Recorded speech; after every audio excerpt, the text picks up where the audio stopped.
আজ আমার নির্ধারিত বিষয় শুরুতে যদি জানিয়ে দিই, নির্ধারিত বিষয় সংলাপ সংস্কার ও বিপ্লবের ঘোষণাপত্র। এই বিষয়টি নিয়ে আলোচনা করার জন্য এই মুহূর্তে স্টুডিওতে সম্মানিত অতিথি উপস্থিত আছেন। পরিচয় করে দিই শুরুতে তাদের সঙ্গে। আছেন ডাক্তার জাহিদুর রহমান, নির্বাচন ব্যবস্থা সংস্কার কমিশনের সদস্য, রাজনৈতিক বিশ্লেষক। স্বাগত এই আয়োজনে। ডাক্তার জাহিদুর রহমান, আপনাকে দিয়ে শুরু করি। যে শিরোনামটি শুরুতে আমি বলছিলাম যে ৭২-এর সংবিধানের কবর রচনা করবে জুলাই বিপ্লবের ঘোষণাপত্র, এমনটা বলেছে বৈষম্য বিরোধী ছাত্র আন্দোলন। গতকাল হঠাৎ করেই আমরা রাত্রেবেলা একেবারে বৈষম্য বিরোধী ছাত্র আন্দোলন থেকে শুরু করে নাগরিক কমিটি সবার পেজে, এমনকি যারা প্রধান সমন্বয়ক ছিলেন জুলাই গণ অভ্যুত্থানের কথা এখন পর্যন্ত আমরা আসলে বলছি, তাদের নানা পোস্টের মাধ্যমে আমরা জানতে পেরেছি proclamation of July revolution, ৩১ December ২০২৪ বিপ্লবীরা প্রস্তুত তো, এইভাবে তাদেরকে বলা হচ্ছিল। ৩১ ডিসেম্বর শহীদ মিনার, আসিফ মাহমুদ সজীব ভুঁইয়া বলেছেন ৩৬ জুলাই এসে মিলিত হোক ৩১ ডিসেম্বরে। সার্জিস আলম, আসিফ মাহমুদ থেকে শুরু করে আব্দুল হান্নান মাসুদ সবাই শহীদ মিনারে আহ্বান জানিয়েছে, সবাই প্রস্তুত কিনা। Comrades 31 December, now or never, Hasnat আবদুল্লাহর এমন একটা পোস্টও আমরা দেখেছি। কি বুঝতে পারছেন আসলে ৫ মাস হয়ে গেছে জুলাইয়ের পর, এখন এসে এই যে জুলাই বিপ্লবের কথা বলা হচ্ছে এবং বলা হচ্ছে যে ৭২-এর সংবিধানের কবর রচনা করা হবে, আপনি কি বার্তা পাচ্ছেন এখান থেকে? ধন্যবাদ আপনাকে। ৭২-এর সংবিধানের কবর রচনা করাই যায়, মানে কোনো সংবিধান এমন কোনো বিষয় না যেটা সেটাকে ধরেই রাখতে হবে। মানে আমাদের সংবিধান সারপ্রাইজিংলি অনেক লম্বা সময় ধরে টিকে আছে। গ্রোসলি পৃথিবীর সংবিধানের একটা স্টাডি আছে, মোটা দাগে ১০ থেকে ১২ বছর এক একটা সংবিধানের আয়ু হয়। আমাদের তো অনেক লম্বা আছে। প্রশ্ন সেখানে, প্রশ্ন একেবারে ভিন্ন একটা জায়গায়, সেটা হলো ৫ মাস পর আপনি বিপ্লব শব্দটা বলছেন যুক্ত করতে, এবং বিপ্লব শব্দটা আমি কনফ্লিক্ট করছে আমাদের চিফ অ্যাডভাইজারের সাথে। উনি ওনার সর্বশেষ ভাষণে কিন্তু অভ্যুত্থান বলেছেন। আমরা শুরু থেকে কিন্তু অভ্যুত্থানই শুনে আসছি। দুটো শব্দই এসেছিল। কিছু কিছু মানুষ, বিশেষ করে খুব প্রমিনেন্ট একজন পাবলিক ইন্টেলেকচুয়াল, এটাকে শুরু থেকে বিপ্লব হিসাবে বলার চেষ্টা করেছেন এবং আমার মনে আছে এটা শুরুর সময় থেকে আমরা কেউ কেউ আবার এটার বিপরীতে এটাকে অভ্যুত্থান বলার চেষ্টা করেছি। ইনফ্যাক্ট এর মধ্যে, এই শব্দের মধ্যে অনেকে ভাবতে পারেন হয়তো যে এই শব্দগুলো কেন আসছে। সো এটা একটা বিপ্লব না। আর যদি বিপ্লব হয়েই থাকতো, আপনি ৫ মাস পরে এসে সেটার প্রক্লেমেশন ঘোষণা করবেন এবং আপনি ৭২-এর সংবিধানকে কবর দেবেন এবং নতুন সংবিধান লিখবেন, আরও কি করবেন আমরা জানি না, কারণ ওনারা এখন এগুলো সব খোলাসা করেননি। এর আগে তাদের এই দুই সংগঠন, বৈষম্য বিরোধী ছাত্র আন্দোলন এবং নাগরিক কমিটি, তারা শহীদ মিনার থেকে বলেছিলেন তারা রিপাবলিকেরও প্রক্লেমেশন করবেন, ইত্যাদি ইত্যাদি অনেক কিছু। তো আজকে অন্তত তাদের সংবাদ সম্মেলন আমরা সংবিধানের ব্যাপারে তথ্য পেলাম। এখন এটাকে আমরা যেভাবে দেখতে চাই সেটা হলো ৫ মাস পর আপনার হঠাৎ করে মনে হলো যে এটা একটা বিপ্লব ছিল। সো এই বিপ্লবটাকে এভাবে করতে হবে, কারণ আমাদের মনে আছে যে শহীদ মিনারে যাওয়া, কেউ কেউ বিপ্লবী সরকার তৈরির কথা বলেছেন। তারা আমরা জানি না যে বিপ্লবী সরকার হবে কিনা। উপদেষ্টা জনাব নাহিদ ইসলামকে এই প্রশ্নটা করা হয়েছিল আজ, উনি বলেছেন এটা কালই দেখা যাবে। তার মানে হচ্ছে আমরা সেটার জন্য একটু অপেক্ষা করতে চাই, কারণ কাউকে আমরা দেখেছি যে তারা বিপ্লবী সরকার তৈরি করার মাধ্যমে বাংলাদেশের যে প্রিভিয়াস যত কিছু আছে, সংবিধান এবং আইন সহ সব কিছু, ওটা মৃত, ওটার আর কোনো এক্সিস্টেন্স নাই। নতুন করে অর্ডার দিয়ে সরকার যদি মনে করে কিছু কিছু অংশ রাখবে, কিছু অংশ বাদ দেবে, সেগুলো অর্ডার দিয়ে যখন এই ধরনের বিপ্লব হয়, বিপ্লবোত্তর সমাজে এগুলো হয়, সো সেভাবে দেশ চালাতে হবে। নরমালি কি দেখতে পাচ্ছেন যে মানে যদি সবকিছু বাতিল হয়ে যায় তাহলে এই যে অন্তর্বর্তীকালীন সরকার, সেটিও কি বাতিল হয়ে যাচ্ছে না? দুটো ব্যাপার, আপনি সরকারটা রাখতেও পারেন, মানে যখন আপনার সংবিধান এবং সব আইন এক্সিস্ট করে না, তখন আপনি কতগুলো অর্ডার দিতে পারেন যে ঠিক আছে আমরা সংবিধান, আপনি কিন্তু বলতেও পারেন যে তখন অর্ডার দিয়ে সংবিধানের এই অংশগুলো নেক্সট সংবিধান আসার পর্যন্ত কার্যকর থাকবে, এই আইনগুলো কার্যকর থাকবে, বা এই আইনের এত অংশ কার্যকর থাকবে। এগুলো চ্যালেঞ্জ করা যাবে না, কারণ আপনি যেহেতু সংবিধানকে বাতিল করছেন। সো এগুলো এভাবে ম্যানেজ করা যেতে পারে। কিন্তু আমি এইটুকু বলে একটু আপাতত এই সেগমেন্টে শেষ করছি, কারণ এই শব্দটা যখন আসে তখন এই আলাপটা আসে, এই অথরিটি আসলে তৈরি হয়েছে কিনা। মানে যখনই একটা আন্দোলনের মাধ্যমে কোন একটা স্বৈরাচারী সরকারের পতন ঘটানো হয়, সেটাই কি বিপ্লব? এরশাদেরও পতন ঘটিয়েছিলাম আমরা, ওটাও কি বিপ্লব ছিল? তার মানে পতন, স্বৈরাচারের পতন মানেই কি বিপ্লব? আমার উত্তর হচ্ছে কোনোভাবেই না।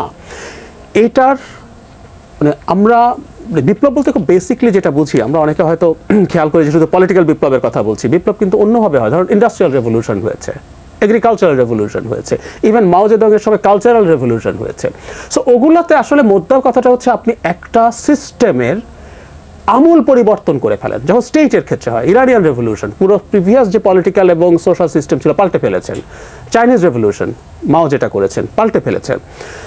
আমরা কি সেই উদ্দেশ্যে আসলে এই যে মানুষের আন্দোলন হলো, আমি অভ্যুত্থান সরিয়ে রাখি, আন্দোলনটার উদ্দেশ্য কি ছিল যে শেখ হাসিনা যে সিস্টেমটা মধ্যে রান করতেন, শেখ হাসিনা কি নির্বাচন বাতিল করেছিলেন? মানে আমরা যেরকম রাষ্ট্র দেখতে চেয়েছি শেখ হাসিনা কোনো কিছু কি বাতিল করেছেন? করেননি। খেয়াল করবেন, নির্বাচন ছিল, নির্বাচন নিয়ে আমাদের প্রশ্ন আছে সিরিয়াসলি। শেখ হাসিনা কি আইন কোর্ট টোট সব তুলে দিয়েছিলেন? না। শেখ হাসিনা তার মামলা থেকে মুক্ত হয়েছেন, উনি কি বলেছেন আমি মামলা থেকে মুক্ত, কেউ আর কিছু বলবো না? না, উনিও কিন্তু কোর্টে গিয়েছিলেন, কোর্টে গিয়ে হাইকোর্ট থেকে মুক্ত হয়ে এসেছেন। তার মানে যে সিস্টেমটা আছে উনি ওপরে ওপরে দেখাচ্ছেন উনি সিস্টেমটা ফলো করছেন। ইনফ্যাক্ট আমরা ওই সিস্টেমটাই সোফার, আমাদের কিছু মানে ঠিকঠাক করার জায়গা আছে, আমরা বেশ কিছু ঠিকঠাক, কিন্তু ওই সিস্টেমটাই আসলে আমরা চাই। আমাদের অভিযোগ ছিল শেখ হাসিনা এই সিস্টেমটাকে নষ্ট করেছে। আমরা কিন্তু ওই সিস্টেমটাই চাই, কিন্তু শেখ হাসিনাও বলছেন আমি ওই সিস্টেমের মধ্যেই আছি। উনি বলেননি যে আমি নির্বাচিত সরকার, উনি কোনোদিন বলেন না আমার শক্তি আছে আমি গায়ের জোরে থাকবো, বলেন নাই। কিন্তু উনি বলেছেন আমি নির্বাচিত সরকার, আমি নির্বাচনের মাধ্যমে এসেছি। বিএনপি এই কারণে ডাব্বা মেরেছে 18 সালের কথা, তাই তো? বা 24 আসছে না কেন, সে ফেল মারবে বলে আসছে না। সো তার মানে আমরা যে সিস্টেমে দেশটা ছিল শেখ হাসিনাকে সরিয়ে নতুন কোনো সিস্টেম আমরা আসলে চালু করতে চাইনি। সে কারণে এটা কোনোভাবেই রেভলিউশন না, এটা একটা মাস আপরাইজিং বা গণ অভ্যুত্থান ছিল। আমরা যে রাজনৈতিক সংস্কৃতির কথা বলি, আমরা বলি শুধু, আমরা আসলে রাজনৈতিক সংস্কৃতি কি সেটা সম্পর্কে খুব ভালো কিছু আমরা আসলে জানি না। আপনার কাছে একটু জানতে চাই, সেই রাজনৈতিক সংস্কৃতি ফিরিয়ে আনার জন্য কি রাজনীতির এরকম আমূল পরিবর্তন এই মুহূর্তে প্রয়োজন? আপনার কাছে কি মনে হয়? আপনি একটা শব্দ ব্যবহার করেই আসলে জবাব দিয়ে দিয়েছেন, সেটা হলো সংস্কৃতি, রাজনৈতিক সংস্কৃতি। আমরা একটু মাওয়ের কালচারাল রেভলিউশনে যদি যাই, এটা একটা বাহানা ছিল। উনি আসলে একটা পর্যায়ে ওনার নেতৃত্ব চ্যালেঞ্জের মুখে পড়লো, তখন উনি বলতে শুরু করলেন যে এর মধ্যে প্রতিবিপ্লবীরা ঢুকেছে এবং ফিউডাল ব্যবস্থার অনেক কিছু রয়ে গেছে। উনি একটা কালচারাল রেভলিউশন শুরু করলেন, ঘাড় ধরে বছরে, ওরা তো ইয়াং স্কুল বয়দেরকে লাগিয়ে দিয়েছিলেন, তারা ওখানে যায় সেখানে যায়, যেখানে তার সাথে বিপ্লবের সাথে সামঞ্জস্যহীন জিনিস দেখছে, একটা স্কাল্পচার দেখছে ভেঙে ফেলছে, একটা নাটক চলছিল ওর মধ্যে ফিউডাল স্টোরি আছে, ওটা বন্ধ করে দাও। এভাবে করে তারা কালচারকে রেভলিউশনাইজ করার চেষ্টা করেছে। রেজাল্ট হচ্ছে হয় নাই। কালচার কোনোদিন রেভলিউশন দিয়ে ঠিক করা যায় না, আমি বিশ্বাস করি সিরিয়াসলি। সো রাজনৈতিক সংস্কৃতি এভলিউশন, বিবর্তনের মাধ্যমে আসলে পরিবর্তনের, রেভলিউশন দিয়ে কালচার পাল্টানো কোনোদিনও যাবে না। ধরুন এই সরকার 5 বছর থাকলো, ধরে নিলাম, ওনারা থেকে নানান রকম সংস্কার প্রস্তাব, আইন করলেন, ওটা করলেন, সেটা করলেন। তারপর 5 বছর পর নির্বাচন হলো, আমরা ধরে নেই সেখানে রুমিনের দল জিতলো। তার দলের যদি সংস্কৃতি পরিবর্তন না হয়ে থাকে, তো 5 বছর থেকে সংস্কার করে কি লাভ হলো? এখন প্রশ্ন যেটা উনি একটা খুব ইন্টারেস্টিং কথা বলেছেন, সেটাই আসলে পথ। প্রত্যেকটা সরকার তৈরি হওয়ার পর চ্যালেঞ্জের মুখে থাকা। ধরলাম 1-1.5 বছরের মধ্যে আমাদের প্রধান উপদেষ্টা যেভাবে বলেছেন, উনি তো সর্বোচ্চ 1.5 বছরের সময়সীমার কথা বলছেন। সো 1.5 বছরের মধ্যে নির্বাচন হলো, তার দল ক্ষমতায় আসলো এবং তারা চাপে থাকলো, এটা চেঞ্জ করতে হবে, তোমার এটা ঠিক হচ্ছে না।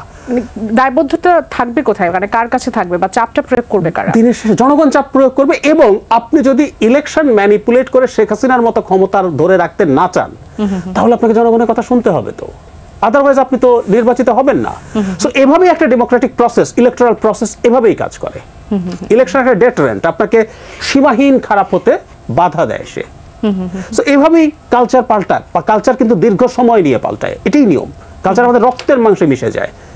শেখ হাসিনা চলে গেছেন, ভালো কথা, কিন্তু শেখ হাসিনা যে স্বৈরাচার চিন্তা ভাবনা আমাদের সমাজে বা ব্যক্তিতে রেখে গেছে, রাতাতে উবে যায় নাই তো। আমরা শেখ হাসিনার বিরুদ্ধে যারা গণতন্ত্র বলে চেঁচালাম, তারা এখন পরস্পরকে যাতা বলছি না, তাদের মধ্যে কি ডেমোক্রেটিক অ্যাটিটিউড আছে? নেই তো, কারণ আমাদের কালচারটা নষ্ট হয়ে গেছে।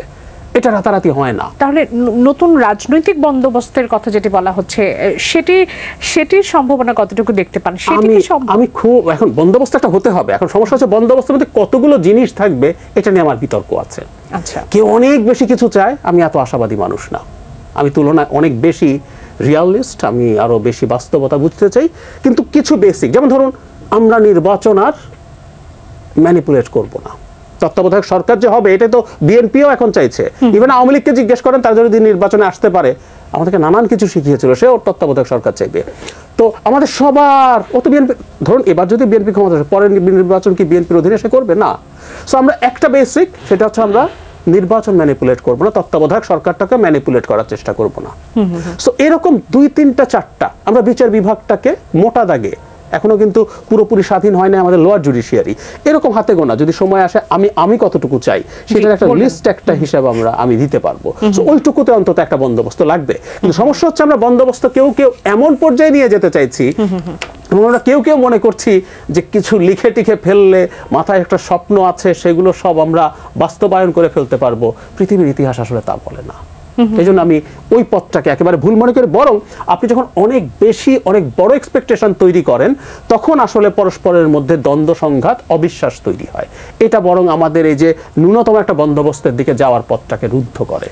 আরেকটি বিষয়, বৈষম্য বিরোধী ছাত্র আন্দোলন বা যারা এই প্রক্লেমেশন করতে যাচ্ছে তাদের কাছ থেকে এসেছে যে কেন্দ্রীয় শহীদ মিনার থেকে যে ঘোষণাপত্র আসবে তাতে অপ্রাসঙ্গিক হয়ে পড়বে বর্তমান সংবিধান এবং আওয়ামী লীগ। অপ্রাসঙ্গিক হয়ে পড়বে বর্তমান সংবিধান। আপনি কিছুক্ষণ আগে বলছিলেন যে সংবিধানে অনেক কিছু থাকতে পারে, কোনো যেগুলো আসলে তারা যদি প্রয়োজন মনে করেন পরবর্তী সংবিধান কেনার আগ পর্যন্ত বা সংবিধান লেখার আগ পর্যন্ত, সংবিধান লাগেও না ইনফ্যাক্ট, ব্রিটেনে নাই, ইসরায়েলের মানে রিটেন কনস্টিটিউশন নাই, নিউজিল্যান্ডে নাই, সো ওটা কোনো সমস্যা না, ওটা দিয়ে সমস্যা না। ইভেন আমি বলছি এটার জন্য একেবারে নতুন করে বিপ্লব বলা বা প্রক্লেমেশনেরও দরকার নাই। আমরা যদি ফিল করি আমাদের একটা নতুন সংবিধান দরকার, ইটস ভেরি মাচ পসিবল।